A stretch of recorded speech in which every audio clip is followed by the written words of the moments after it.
ചെയ്തത് may be ഒരു 5,000 to 10,000 മാത്രമായിട്ടേ ഞങ്ങൾ വാങ്ങിയിട്ടുള്ളൂ.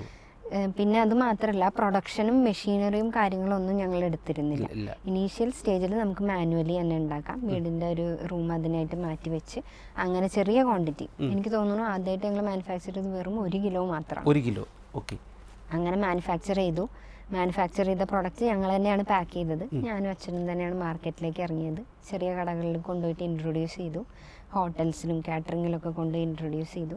അങ്ങനെയാണ് ഫസ്റ്റ് കിട്ടിയൊരു ഓർഡർ ഏതാണെന്ന് ഓർമ്മയുണ്ടോ?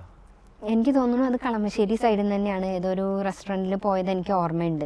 അപ്പോൾ അവിടെ ഒരു പ്രായമായ പുള്ളിയായിരുന്നു ആ റെസ്റ്റോറൻറ്റിൽ ഉണ്ടായിരുന്നത്. അപ്പോൾ ഇങ്ങനെ ഞങ്ങൾ 3 പെൺകുട്ടികൾ കൂടി സ്റ്റാർട്ട് ചെയ്തതാണ്, ഇതെൻ്റെ ഫാദറാണെന്നുള്ള രീതിയിൽ ഞങ്ങൾ ഇൻട്രൊഡ്യൂസ് ചെയ്തപ്പോൾ പുള്ളിയും നല്ലൊരു കാര്യമാണ്, ഞാൻ എടുത്ത് നോക്കാം, എങ്ങനെയാണ് നമ്മൾ സാമ്പിൾ യൂസ് ചെയ്തിട്ട് അഭിപ്രായം പറയാം എന്നുള്ളത് പുള്ളി പറഞ്ഞു.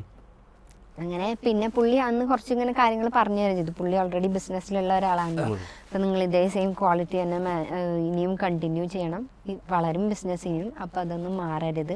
അങ്ങനെ കുറച്ച് ലെസൺസ് ഒക്കെ അന്ന് പറഞ്ഞു തന്നിട്ടുണ്ട്. ഇപ്പോഴും കണ്ടിന്യൂ ചെയ്യുന്നുണ്ടോ? ഉണ്ട്. നമ്മൾ B2B ഇതിൽ ആ ഒരു ഏരിയ ഇപ്പോഴും കവർ ചെയ്യുന്നുണ്ട്.